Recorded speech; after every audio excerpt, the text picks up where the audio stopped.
আমার শাশুড়ি মা আমাকে গ্রামের বাড়িতে পাঠিয়ে দিলেন। শ্বশুর মশাইয়ের সাথে সেদিন হঠাৎ বৃষ্টি এলো আর আমি বাইরে ভিজে বাড়িতে ঢুকলাম।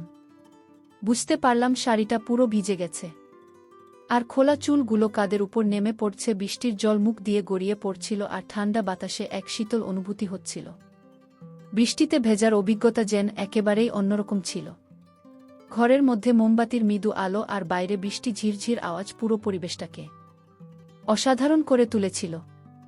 শাড়ি ঠিক করতে করতে আমি শ্বশুরমশাইকে বললাম, বাবা জানলা দরজাগুলো বন্ধ করে দেবেন, নইলে জল ঘরে ঢুকে যাবে। আমার কথা শোনার সাথে সাথে তিনি জানালাগুলো বন্ধ করে দিলেন।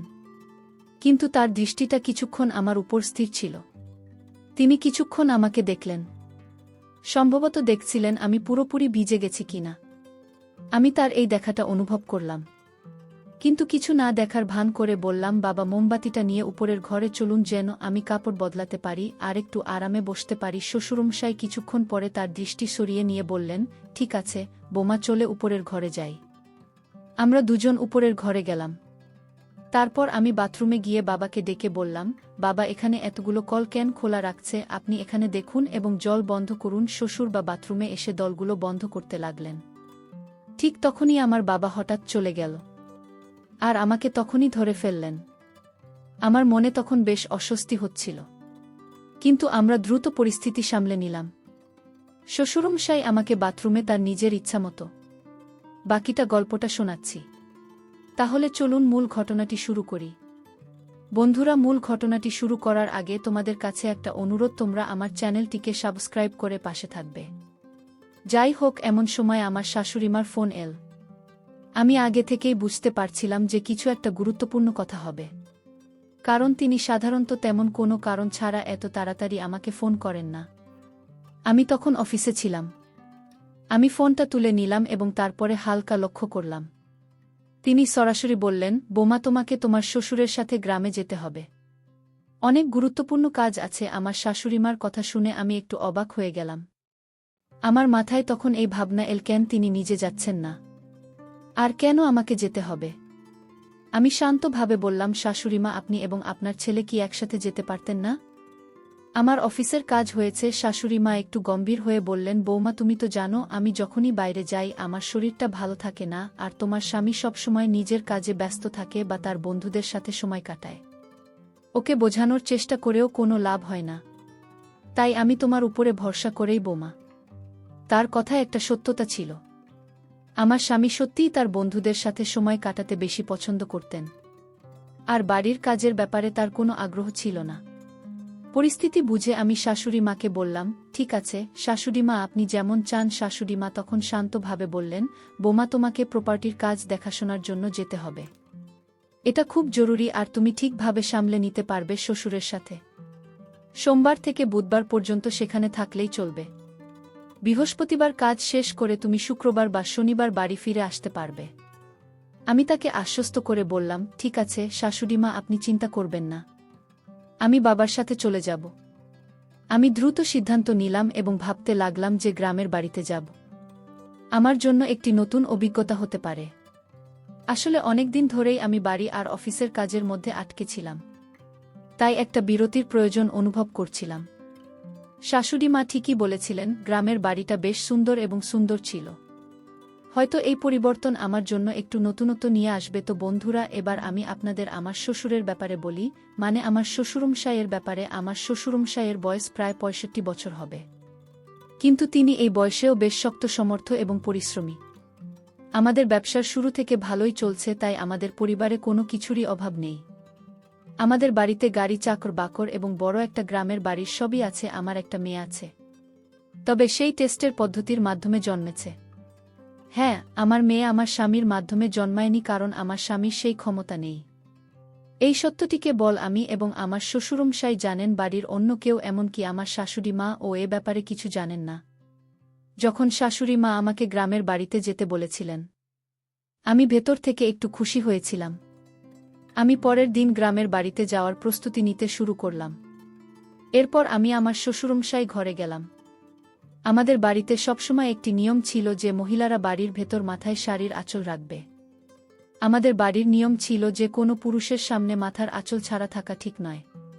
হ্যাঁ, আমি নিজেকে এক সংস্কারী বোমা হিসাবে গর্ব করি। আমি যখন আমার শ্বশুরমশাই ঘরে প্রবেশ করলাম, কিন্তু দেখলাম তিনি তখন বই পড়ছেন। আমি বললাম, বাবা, বইটা বেশিক্ষণ পড়বেন না। কাল আমাদের খুব সকালে গ্রামের বাড়ি রওনা দিতে হবে।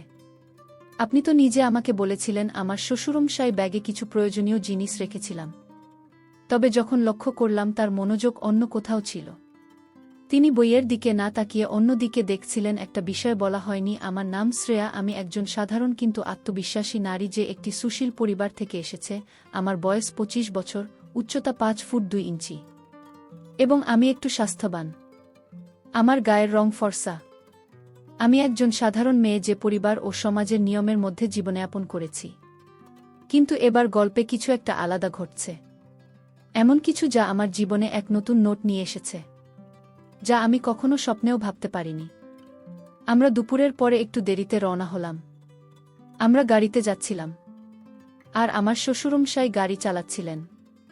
ট্রাফিকের কারণে আমরা সন্ধে 6টার দিকে গ্রামে পৌঁছলাম। সেখানে আমাদের একটি ছোট সুন্দর বাড়ি আছে, যা একটি ছোট পাহাড়ের উপরে অবস্থিত। যদিও পাহাড়ে অবস্থিত, গাড়ির সহজে সেখানে যেতে পারে। বাড়িটি একতলা, চারপাশে সুন্দর পাহাড়ি ঠান্ডা বাতাস বইছিল। আমাদের কিছু আত্মীয় সেখানে ছিল, তাই তারা আমাদের রাতের খাবারের জন্য আমন্ত্রণ জানিয়েছিলেন। সেখানে আমাদের বাড়ির দেখাশোনা করার জন্য সজীব নামের একজন কর্মচারীও ছিল। কিন্তু তার বাড়ির কোনো একজনের শরীর খারাপ হয়। সে পরদিন সকালে বাড়ি ফিরতে চাইছিল, আর শ্বশুরমশাই তাকে গ্রামের বাড়িতে যাওয়ার অনুমতি দিয়েছিলেন। বাইরে তখন বৃষ্টি হচ্ছিল, আর আমরা আত্মীয়ের বাড়িতে রাতের খাবার খেতে লাগলাম। আমরা খাওয়া দাওয়া সব আয়োজন সেখানেই করেছিলাম। কিছুক্ষণের মধ্যেই আমার বর শাশুড়ি মা এলেন, এবং আমাদের মধ্যে কিছু পারিবারিক আলোচনা হলো, যা সাধারণত পরিবারেই হয়ে থাকে। সেই রাতে বর শাশুড়ি মা আমাদের বাড়িতে থেকেছিলেন। আমার শ্বশুরমশাই এবং বর শাশুড়ি মা স্বামী একসাথে বসে তাদের বাড়িতে দিক করছিলেন। সোমবার এভাবেই শেষ হল। পরের দিন মঙ্গলবার শ্বশুরমশাই তার কাজে বেরিয়ে গেলেন, আর আমি বর শাশুড়ি মায়ের সাথে ছিলাম। সেই রাতে আমরা বর শাশুড়ি মায়ের বাড়িতে রাতে খাবার খেলাম, এবং আমার শ্বশুরমশাই আবারও বর শাশুড়ি মা স্বামীর সাথে বসে ড্রিঙ্ক করছিলেন। আমার শ্বশুরমশাইও করেন, তবে তিনি আমার স্বামীর মতো অতিরিক্ত পান করেন না। কিছুক্ষণ পর শ্বশুর মশাই বললেন, বোমা, আমি বাংলোর দিকে যাচ্ছি। বর শাশুড়ি মা বললেন, আপনি যান, আমাদের আরও কিছু কথা আছে। কিছু সময় পরে আমি বর শাশুড়ি মায়ের বাড়ি থেকে বেরিয়ে এলাম। তখন বাইরে প্রবল বৃষ্টি হচ্ছিল, তাই বর শাশুড়ি মা আমাকে একটি ছাতা দিলেন, এবং আমি বাড়ি ফিরে এলাম। বাড়িতে এসে দেখলাম শ্বশুরমশাই টিভি দেখছেন। আমি বাড়িতে পৌঁছানোর সময় বৃষ্টি এবং বাতাসের কারণে পুরোপুরি ভিজে গিয়েছিলাম। আমাদের বাড়ি ছিল বেশ বড় একটি বাংলো, কিন্তু আমি সেটিকে বাড়ি বলতে বেশি ভালোবাসতাম। নিচে ছিল একটি বড় হল রুম, এবং পরে কয়েকটি ঘর। ছাতাটি ছিল ছোট। যখন বৃষ্টিতে ভিজে আমি ঘরে ঢুকলাম, তখন অনুভব করলাম আমার শাড়িটি পুরোপুরি ভিজে গেছে। আমার খোলা চুল কাঁধের উপর নেমে এসেছিল, আর সেগুলোতে এখনও বৃষ্টির জল ঝরছিল। ঠান্ডা বাতাসের জন্য হালকা শীত লাগছিল। বৃষ্টিতে ভেজার অনুভূতি একেবারেই আলাদা ছিল। ঘরের ভিতরে মোমবাতির হালকা আলো এবং বাইরের প্রবল বৃষ্টির শব্দ পরিবেশটিকে আরও বিশেষ করে তুলেছিল। আমি আমার শাড়ির আঁচল ঠিক করতে করতে শ্বশুরমশাইকে বললাম, বাবা, জানালা এবং দরজা বন্ধ করে দিন, না হলে জল ভিতরে চলে আসবে। আমার কথা শুনে তিনি সাথে সাথে জানালাগুলি বন্ধ করে দিলেন। তবে কিছুক্ষণ ধরে তার দৃষ্টি আমার দিকে স্থির ছিল। তিনি আমার দিকে তাকিয়েছিলেন। আমি সম্পূর্ণ ভিজে গিয়েছে কি না তার সেই নজর আমার একটু অস্বস্তি লাগল। আমি সেটাকে উপেক্ষা করে বললাম, বাবা, মোমবাতি নিয়ে উপরের ঘরে চলুন। কিছুক্ষণ পরে শ্বশুরমশাই তার দৃষ্টি সরিয়ে নিলেন, এবং সম্মতি জানিয়ে বললেন, ঠিক আছে বোমা, চল উপরের ঘরে যাই। আমি এবং শ্বশুরমশাই উপরের ঘরে চলে গেলাম। এরপর আমি বাথরুমে ঢুকে বললাম, তা বুঝি এখানে এতগুলো পানির ট্যাঙ্ক কেন খোলা আছে? আপনি একটু দেখুন এবং এগুলো বন্ধ করে দিন, না হলে এভাবে পানিগুলো অপচয় হচ্ছে।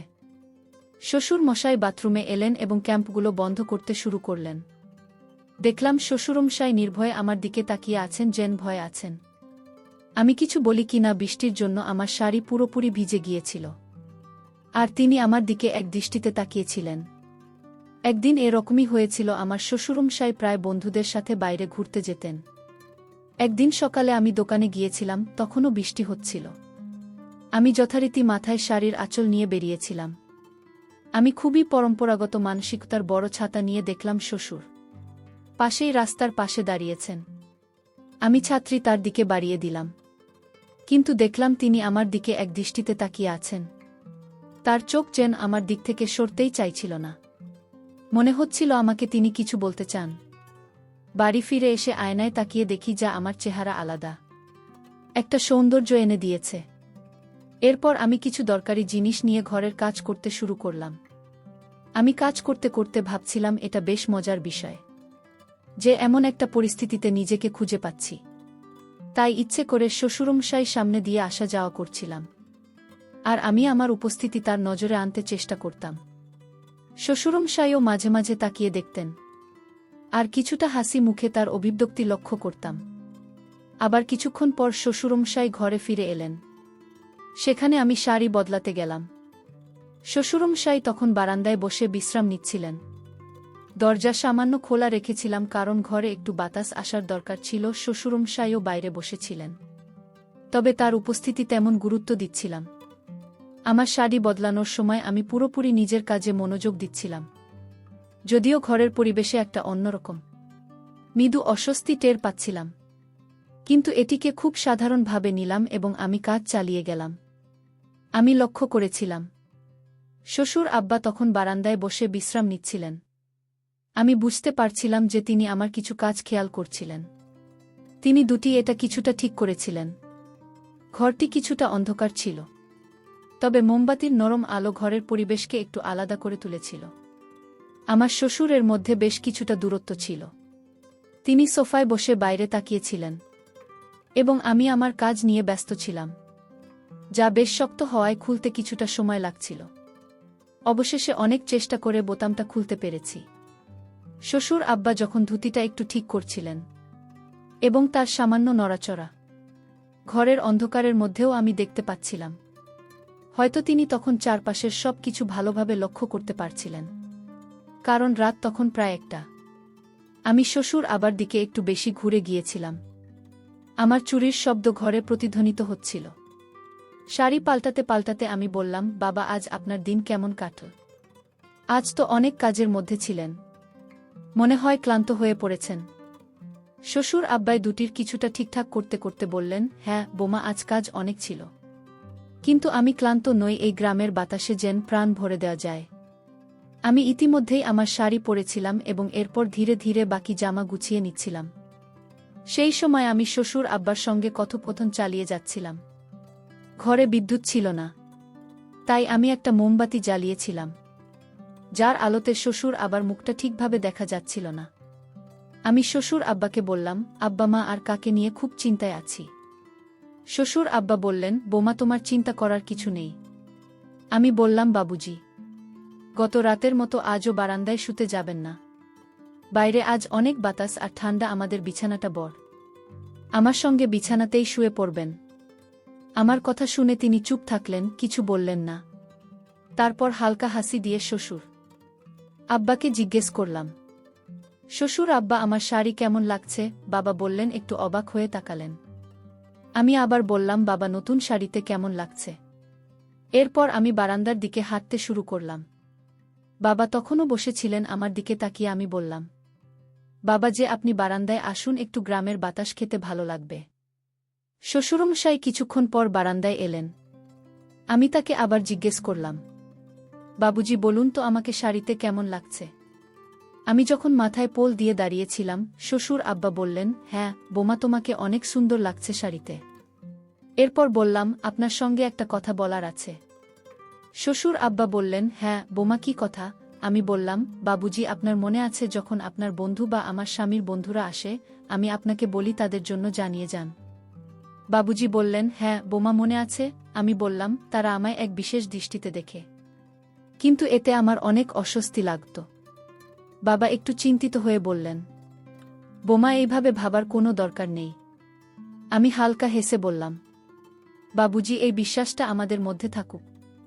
আমি জানি আপনি আমাকে কেমন ভাবে দেখেন, এতে আমার কোনো আপত্তি নেই। আপনার দৃষ্টিভঙ্গি আমার ভাল লাগে। আপনি অনেক ভালো মনের মানুষ। কিছুক্ষণ চুপ থেকে শ্বশুরমশাই বললেন, বৌমা তুমি কি খুশি?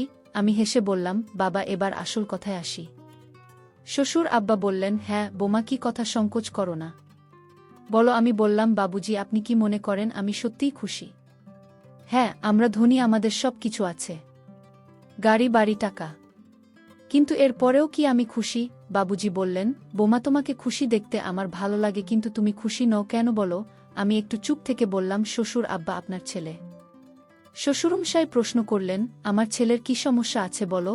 আমি গভীর শ্বাস নিয়ে বললাম, শ্বশুর আব্বা আপনি কি মনে করেন শুধু অর্থ সম্পত্তি থাকলে সুখ পাওয়া যায়? আসক্ত স্বামীকে নিয়ে সুখী হওয়া? আমি একটু দ্বিধা করে বললাম,